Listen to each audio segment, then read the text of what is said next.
Hey everybody, my name is Philip Walton. I work on Google Analytics, and today I want to show you how you can use the Google Tag Assistant to debug your Analytics.js implementations.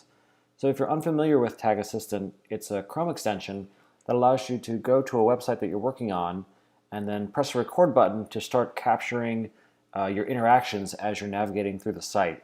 You can click on links and click on buttons, anything that is triggering Analytics.js calls.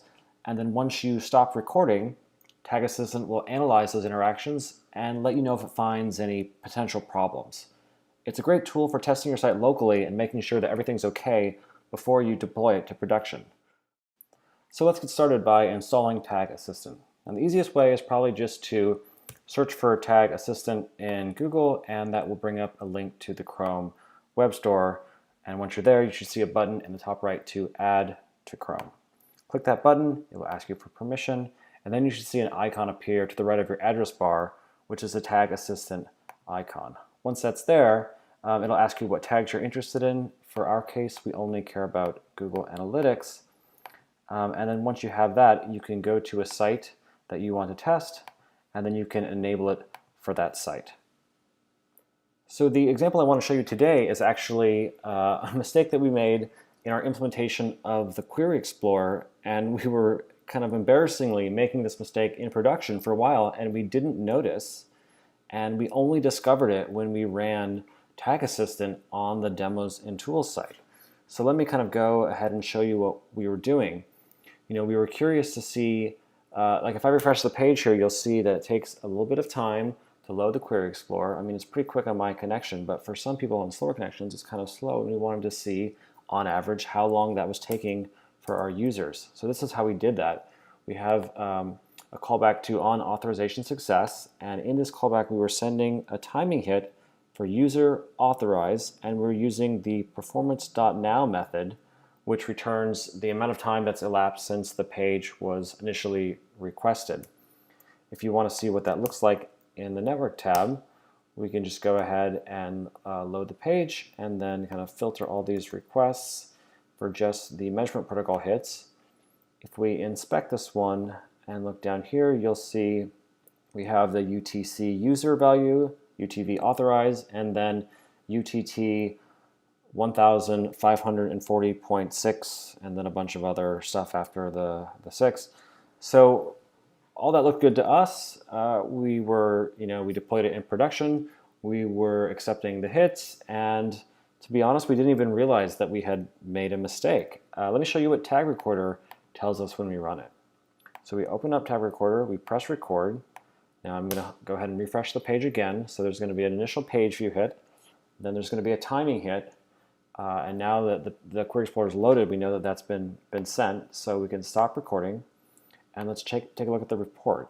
So if we click on the Google Analytics tab, we see immediately that there's this alert that tells us this hit had an invalid value. So if we scroll down, we can look at the hits in more detail, and we see the page view hit, which started a new session, and then there's this unknown interaction hit.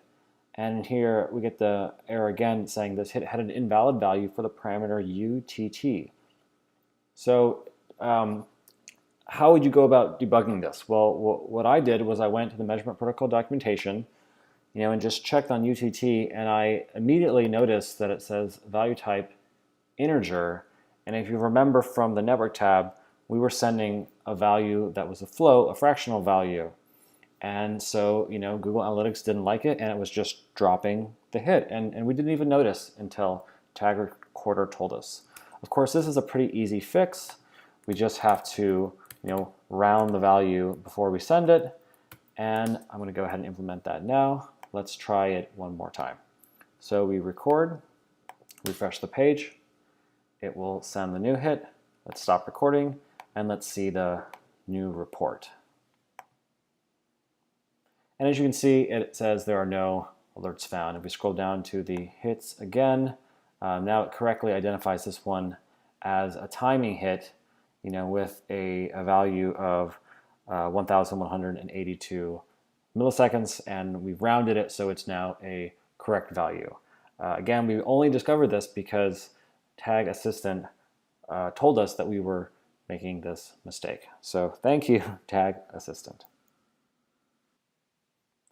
The next example I want to show is cross-domain tracking. Cross-domain tracking is something we get a lot of questions about because while it's not necessarily complicated, it is easy to mess up the implementation. And it's not always obvious when you are messing up the implementation because you don't necessarily realize that you're doing it wrong until you start collecting data. And even then, it's not always obvious. Well, fortunately, Tag Assistant makes it really easy for us to ensure that our implementations are correct before we deploy them. So cross-domain tracking, if you're not familiar with it, here's a basic example. It is a site on source.com with a link to destination.com, which links back to source.com. And we want to track these as a single property in Google Analytics, even though they're on different domains. Now, historically, this has been tough because if you know anything about cookies, you know that cookies are not shared across domain, and Google Analytics identifies unique users by storing a client ID in the cookie.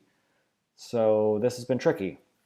Luckily, there's a linker plugin that kind of solves this, but before I introduce that to you, I just want to show you what happens if we let Tag Recorder take a look at this basic flow with no special configuration. So we're on source.com, refresh the page, go to destination.com, go back to source.com, stop recording, and we'll see what the report says. Now, as we expected, it said that this hit starts a new session, most likely because the client ID changed. And as I explained, that happens because cookies are not shared across domain. So if we go back and look at this linker plugin here, you can see the documentation on the developers.google.com website, and it explains how to do cross-domain tracking. It makes it really easy to do with almost no manual configuration. The gist of it is that you copy this code here at the very bottom, and you just paste it onto your pages, and you just make sure and specify, all the domains you want to track here in the configuration option. So I'm going to go ahead and copy that into my source files, refresh the page, and let's go ahead and try this one more time. So let's turn on recording and refresh the page, go to destination.com.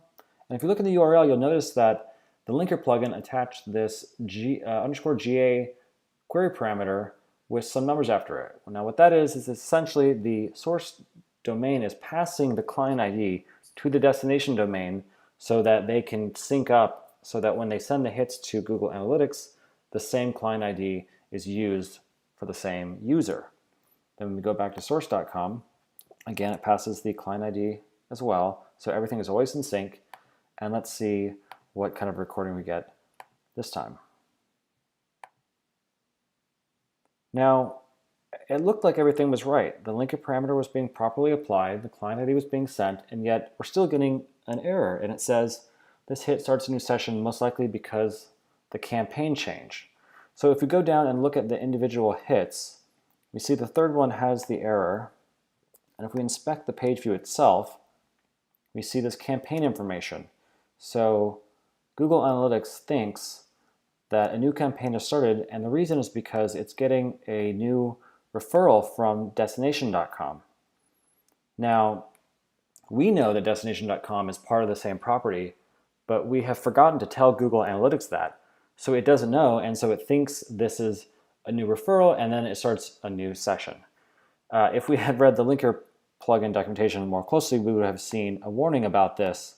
But it's easy to overlook, and it's also easy to do incorrectly. The way that this works is you go into your property settings under tracking info, and you click the referral exclusion list, and you can just add destination.com to this list. And now Google Analytics will ignore referrals from destination.com in addition to from source.com. So let's try doing this one more time. Let's go ahead and refresh the page, close this out, actually start recording, refresh the page, go to destination, go back to source, and take a look at the report. And as you can see, no alerts were found. So this is great. This is exactly what we want. Now we know and we are confident that our implementation is correct And if we deploy this implementation to production, we will be sending correct data to Google Analytics. If you look down at the individual hits, it kind of explains what everything is. And you can see there's, in fact, one session, 3 different page loads, and it's all part of the same user because the client ID was shared across both domains. So this is where Tag Assistant really shines. It allows us to, to test our implementations locally and ensure that they are correct before we release them in production. So I recommend that everyone give Tag Assistant a try if you haven't checked it out yet. It's extremely useful. Anyone can benefit from it no matter how experienced you are. Like I said, on our team, we found some mistakes that we had made, and we've all been using Google Analytics for a long time. So if we can benefit from Tag Assistant, pretty much anybody can. So thanks for checking out the video. Check out Tag Assistant. And as always, let us know if you have any questions.